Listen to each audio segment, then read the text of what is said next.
Olá, minha gente, eu sou o professor Nelson Sartori, língua portuguesa, e vou começar com vocês hoje o nosso módulo de redação discursiva. Vamos trabalhar todos os detalhes, vamos ver muito bem como é que funciona a produção de um texto dissertativo para que você tenha um bom resultado nas suas provas de concurso. Afinal de contas, não é isso que a gente busca?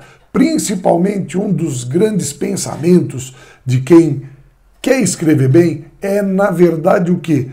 Ter a habilidade, a capacidade de colocar numa folha de papel aquilo que está na cabeça. Então, o nosso trabalho é desenvolver essa habilidade, mas sempre lembrando que essa habilidade é um recurso que surge a partir de técnicas, ou seja, toda redação é uma expressão técnica. Então nós vamos aprender as técnicas para produzir uma redação e, logicamente, para aqueles que já têm esse conhecimento, nós vamos buscar a ampliação e o aprofundamento dessas características, ou seja, dessas ferramentas, para ampliação dessa sua habilidade, tá certo? Então vamos começar vendo aqui o nosso primeiro bloco, o nosso primeiro contexto. Vejam só, aqui no cantinho, vamos falar um pouquinho sobre a estrutura dos textos, tá bom? Então, fica comigo, olha só, vamos vendo aqui o que nós vamos ver. Primeiro, a gente vai começar falando um pouco sobre as características de um texto descritivo. Eu gosto de dizer que a descrição, ela é uma fotografia textual, em que eu trabalho dentro de uma folha com as palavras e ali eu desenho aquilo que eu quero que você veja, que você perceba descritivamente. Então vamos ver as características disso daí, olha só. Então primeiro, texto descritivo, qual que é a função dele? É produzir uma imagem que o leitor não vê, mas que passa a ser construída, não é assim? Então o que nós temos ali de característica? Primeiro, não apresenta mudança. Então uma descrição, ela nunca vai apresentar mudança porque ela trabalha com uma imagem fixa, não há movimento, tá certo? Então, a descrição, ela é estática. Como é que ela pode ser? Psicológica, tratando, por exemplo, do perfil de alguém que está sendo descrito, né? Então, eu vou tratar o perfil dela. Então, eu vou dizer se ela é gentil, eu vou falar se ela é irritada, se ela é uma pessoa inquieta. Física, eu trabalho apenas os traços da aparência, a cor do cabelo, a cor da pele, dos olhos, né? O desenho do rosto, o formato do rosto, tá? A altura e assim por diante. Outro elemento importante, tá? Então, aqui é a aparência. Outro elemento, ela pode ser objetiva. O que é objetiva? Eu não trabalho com o ponto de vista do autor, olha só, sem o ponto de vista do autor. Tá? E automaticamente ela pode ser subjetiva com o ponto de vista do autor. Tá? Então, o que é descrito quando eu mostro o meu ponto de vista? É a minha impressão, que eu sinto que aquela pessoa, por exemplo, ela é agradável, que ela é uma pessoa bela. Vejam que isso é o meu ponto de vista. Tá bom? Então, nesse contexto, eu estou sendo subjetivo. Quando eu não dou o meu ponto de vista, quando eu falo pura e simplesmente do cabelo, dizer que os cabelos são castanhos, isso daí não representa ponto de vista, é objetivo, estou dizendo exatamente o que é. Mas veja, como nós falamos antes, nós também podemos ter uma descrição dinâmica, o que significa que ele mostra movimentos, né? Ou seja, mexia constantemente nos cabelos, sempre virava os olhos para a direita, tá? E aquele que não apresenta movimento nenhum, tá? Em que eu mostro o desenho como se fosse uma pintura, tá bom? Então não apresenta movimento. Então são duas formas também de se ver. O que mais a gente sabe? Sempre que houver uma descrição, a imagem é a concentração principal. Eu quero que você veja, tá? E, logicamente, se eu quero que você veja e eu trabalho uma imagem, vamos lembrar que essa imagem ela sempre será de caráter substantivo. Se ela é de caráter substantivo e eu quero caracterizá-la, você vai ver que sempre prevalece o quê? o emprego do adjetivo, já que são as características que eu quero passar para você, né? Então é importante a gente perceber esse tipo de relação. Olha um exemplo aqui, ó. Em São Paulo, às 7 da noite. O trânsito caminha lento e nervoso. Nas ruas, pedestres apressados... Né? Deu uma engasgada aqui. Nas ruas, pedestres apressados se atropelam. Nos bares, bocas cansadas conversam, mastigam e bebem em volta das mesas. Luzes de tons pálidos incidem sobre o cinza dos prédios. Então você vê que da mesma maneira como ele fala que o trânsito caminha lento, olha só como ele vai mostrando para a gente aqui o movimento, a imagem em movimento. Você também vê o quê? As luzes de tons pálidos e os prédios acinzentados, imagens estáticas. Então ele faz uma fusão desses elementos. Depois, o texto narrativo. Então, o que caracteriza agora o texto narrativo? Eu também gosto de dizer que a narração, ela representa o quê? Assim como o texto descritivo, ele representa uma imagem, né, como se fosse uma foto textual, o texto narrativo é como se fosse um filme. Por quê? Porque agora o predomínio é do movimento, o predomínio é da ação. Então eu tenho uma relação cronológica em que minha ação começa e depois ela termina. Então você vai ver uma passagem de tempo e movimentos. Então vamos ver isso daí dentro do nosso quadro panorâmico. Então vejam, primeiro, texto narrativo, a função dele é o quê? Contar fatos e acontecimentos, olha só, situados no tempo. Tá bom? Então, pode ser um diário, pode ser uma autobiografia, tá bom? Ou então, obviamente, todos esses elementos imaginários. Não precisa ser uma coisa que aconteceu, eu não posso criar, posso inventar. Então, tanto pode ser real quanto ser imaginário. É o que acontece nos romances, nos contos, em que a pessoa cria toda aquela história. Não precisa simplesmente ver o que ele presenciou, tá bom? Não é assim. Eu posso relatar um fato. Tá bom? Relatar um fato. Então, eu conto acontecimentos, ou então um fato, por exemplo, inesperado. Não? Então, vamos vendo aqui, olha só. Primeiro, o que nós temos? A presença de uma ou mais personagens na ação dentro da estrutura da ação, as próprias ações e o cenário. É um conjunto. Então, eu tenho o quê? Personagem, tenho espaço físico, tá? Eu tenho movimento sendo apresentado, a construção do cenário. Depois, a insistência nas indicações temporais. Você vai ver o que? Expressões que representam e marcam a ideia do tempo. Não é não? O antes disso, o hoje, o até então, o amanhã. Expressões que indicam contexto temporal.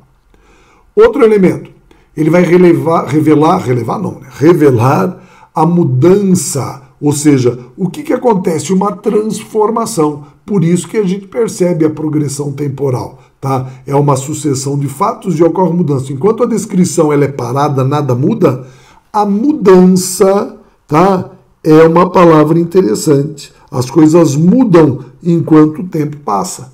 Então as coisas se transformam, as pessoas envelhecem, elas mudam de lugar, elas mudam a forma como se apresentam. Tá? Nós temos também um papel e um elemento interessante, importante, que é o papel do narrador. Tá bom?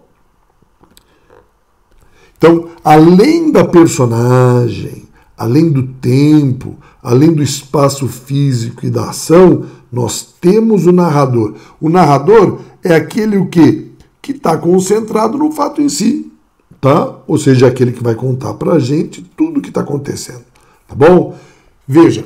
Como a ação, o movimento é a minha relação importante, lembre-se que nós vimos que antes o nosso referencial era o adjetivo, aqui eu me concentro no fato. Tá? Mas essa concentração no fato me coloca o quê? Predominantemente uma estrutura verbal, já que é o verbo que representa a ação, é o verbo que vai representar a mudança, a passagem de tempo. Tá? Então dá uma olhadinha aqui, ó. Nesse nosso quadrinho. Então vejam a estrutura dele agora manifestando essa ideia. Ó. Eram 7 horas da noite em São Paulo e a cidade toda se agitava naquele clima de quase tumulto típico dessa hora. De repente, uma escuridão total caiu sobre todos, como a espessa lona opaca de um grande circo. Os veículos acenderam os faróis altos, insuficientes para substituir a iluminação anterior. Então vejam agora como eu peguei São Paulo da mesma maneira, só que agora eu coloquei ação, as coisas estão acontecendo, tá? Eram 7 horas da noite, vejam só a referência de tempo, tá? Era noite em São Paulo e a cidade toda se agitava naquele clima, o tumulto típico dessa hora, tá bom? De repente, olha só a ação temporal, tá? Uma ação inusitada. Uma escuridão total caiu sobre todos. Então, veja a mudança de cenário, como as coisas se transformaram, tá?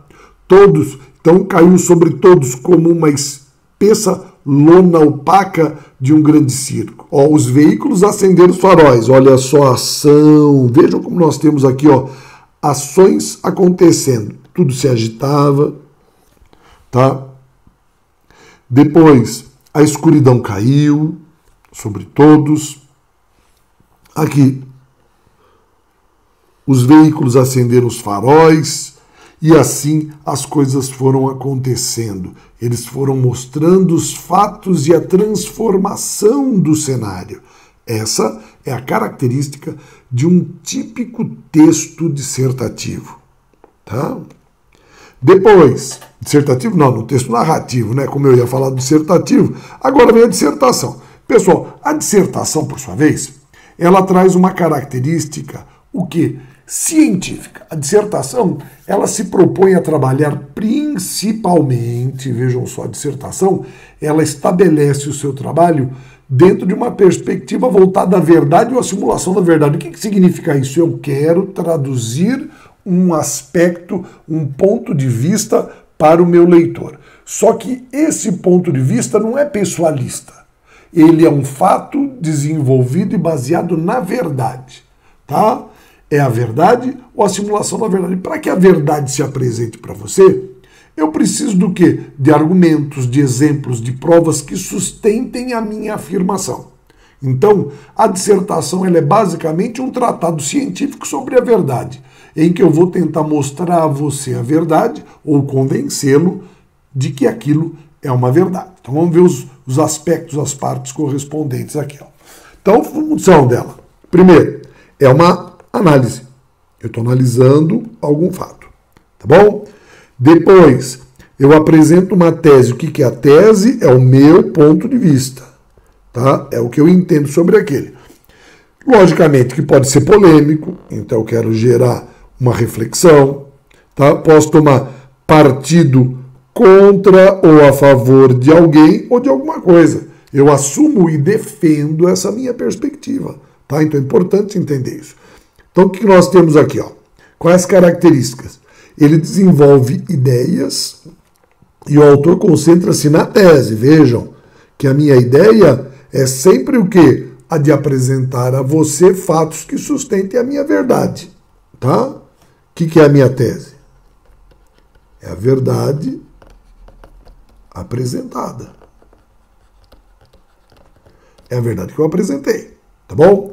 Então o que nós vemos? Apresenta progressão discursiva, ou seja, o posicionamento vai se transformando gradativamente e vai se tornando cada vez mais forte dentro do texto. Por quê? Porque a ideia é ir reforçando a cada parágrafo e a cada argumento a ideia principal. Então eu vou tornando cada vez mais eficiente e evidente isso que eu fiz.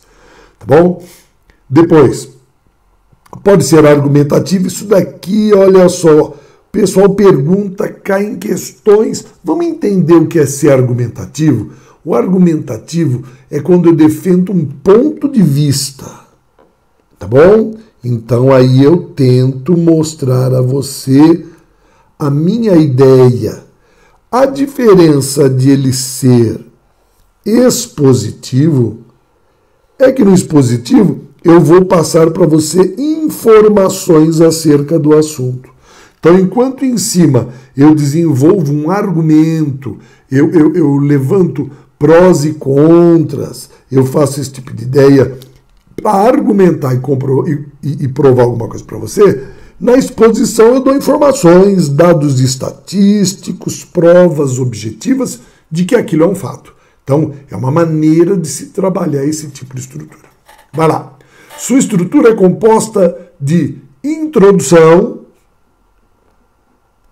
desenvolvimento e conclusão. Importante, já que vejam, apesar de nós estarmos trabalhando toda a tipologia textual, e é importante você perceber que nós falamos de descrição, falamos de narração e estamos falando de dissertação, porque não existe um texto absolutamente isento dessas características. Eu posso me servir de um fragmento descritivo para poder sustentar ou justificar uma informação dissertativa. Eu posso usar um fato que aconteceu como estrutura de confirmação ou de prova da minha argumentação. Então eu posso trazer um elemento narrativo, tá certo? Depois, nesse tipo de texto, ou seja, o dissertativo, sempre prevalece o emprego do substantivo. Quem é o substantivo? O substantivo serão ou os argumentos, aqui representados, tá? Ou as informações mostradas, tá bom? Sempre as informações. Quem é a minha verdade? A minha verdade é outro substantivo. Como é que eu faço para mostrar para você que um fato é verdade? Tá?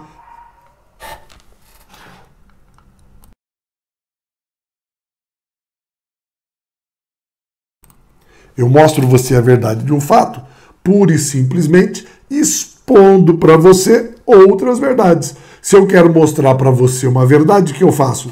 Eu mostro outra semelhante. Através dessa relação de comparação, nós podemos estabelecer o quê?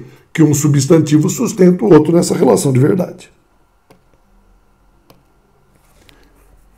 Depois, vamos ver agora um exemplo disso daí tudo acontecendo, né? Olha aqui, ó. As condições de bem-estar e de comodidade nos grandes centros urbanos, como São Paulo, são reconhecidamente precárias por causa, sobretudo, da densa concentração de habitantes num espaço que não foi planejado para alojá-los. Então vejam só, qual que é a tese? O que ele está falando dentro desse contexto? Tá?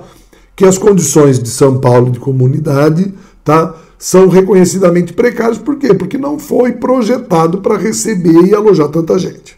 Aí o que ele faz? Com isso, praticamente todos os polos da estrutura urbana ficam afetados. O trânsito é lento. Olha como eu estou levantando argumentos para poder sustentar a minha ideia. Que o quê? São Paulo, como foi dito ali em cima, tá bom? Ele apresenta o quê? Dificuldades, né? Ou seja, condições precárias para alojar as pessoas que aqui vivem. Então ele começa a mostrar o quê? Quais são os resultados? Tudo isso daí, deixa eu provar que essa estrutura urbana ela acaba sendo precária. Então ele fala assim, ó, o trânsito é lento, tá? Fala assim, a questão dos transportes coletivos ficarem lotados, ou seja, serem insuficientes, tá? Os estacionamentos de prestação de serviço acabam sendo ineficazes, tá? Os estabelecimentos, não estacionamentos, os estabelecimentos de prestação de serviços são ineficazes. Por que eles são ineficazes, os estabelecimentos? Por uma causa muito simples, né? Como é que eu atendo todo mundo? Então eu não tenho, por exemplo, um restaurante que atenda todo mundo. Quer dizer, nós sabemos que temos. Mas veja, em determinados momentos, numa região ou num local que ele fica lotado, né? No horário do almoço, perto de algumas regiões, você vê aquilo lá bastante concentrado. Se você precisar de um serviço de cartório, aquele cartório que fica no centro da cidade prestando serviço, ele é cheio. Isso daí por quê? Porque você concentra uma população muito grande. Então está levantando provas disso tudo que foi falado e apresentado aí. Tá certo? Então, veja só como é que funciona essa questão toda da dissertação dentro desse contexto. O que é importante a gente compreender? Como é que funcionam esses elementos? Tá? Como é que eles se estabelecem de uma maneira geral? A dissertação, ela é o tratado que eu tenho com a verdade. Nós vimos aqui 3 modalidades de texto. tá? Cada um deles tendo a sua função específica. Mas sempre eu vou poder me servir de um de outro, eu vou ter que usá-lo com habilidade que é para poder apresentar essa minha concentração de informações. Agora, veja bem, o que eu entendo por uma dissertação? A dissertação é um texto em que eu transporto uma ideia, um ponto de vista, para uma folha de papel, em que ali eu transcrevo aquilo que eu penso. Então eu preciso de uma habilidade para fazer isso tudo, tá? Só que é uma habilidade técnica. Como assim? Eu preciso ter o conceito de introdução, ou seja, como é que eu apresento minha ideia? Depois, como é que eu desenvolvo, como é que eu concluo? Isso tudo é que estabelece uma estrutura inteligente e compassada de informações. Sempre eu crio a minha expectativa de algo começar e algo terminar. E eu preciso apresentar essa representação para o meu leitor, partindo do ponto de vista que nós estamos fazendo um curso de redação e que a minha redação será apresentada a um leitor. Eu tenho uma série de elementos que eu preciso ter atenção. Eu preciso fazer uma introdução, ou seja, que seja esclarecedora sobre o meu ponto de vista, para que ele não saia lendo um texto e não consiga chegar a lugar algum. Então, lembre-se que você, como escritor, tem de ser um facilitador de apresentação de informações. Eu tenho que facilitar essas informações para o meu leitor e não dificultar, né? As pessoas às vezes acreditam que o momento de fazer uma redação é o momento de mostrar toda a sua cultura, um vocabulário requintado. Vamos partir do primeiro ponto importante. A clareza é um dos fatores de competência de qualquer texto. A sua objetividade e a simplicidade com que você aborda os termos, quando eu digo simplicidade, não significa abrir mão de termos técnicos apropriados para um determinado contexto, mas sim o quê? A simplicidade de vocabulário buscando o quê? Uma compreensão coletiva, uma leitura para todos, tá? Então, se eu quero um texto que seja claro e que todos possam ler, minha linguagem tem que ser simples. Agora, é óbvio que dentro desse texto eu posso lançar a mão, por exemplo, de uma linguagem técnica, caso o assunto que eu esteja tratando seja técnico. Então, vamos imaginar, eu vou tratar um texto que fala sobre conteúdo jurídico, eu vou usar uma linguagem, vou falar sobre leis, sobre elementos apropriados àquele texto. Uma maneira de construir e desenvolver minha argumentação e sustentá-la. Como é que eu faço uma defesa de alguém ou de alguma coisa sem provas para que isso aconteça? Tá? Como é que eu apresento em dado momento para alguém uma informação, se essa informação que eu estou apresentando, ela não é tangível? Eu quero apresentar o quê? Dados estatísticos, eu apresento provas. Então, o crescimento e o desenvolvimento da minha redação, ela depende muito disso, né? Ou seja, de eu saber apresentar muito bem os elementos, de eu saber apresentar muito bem os argumentos, de eu construir tudo isso daí para quem tem a necessidade de ler, tá certo? Minha gente, daqui a pouco a gente volta no nosso próximo módulo trabalhando mais alguns elementos dentro do nosso curso dissertativo.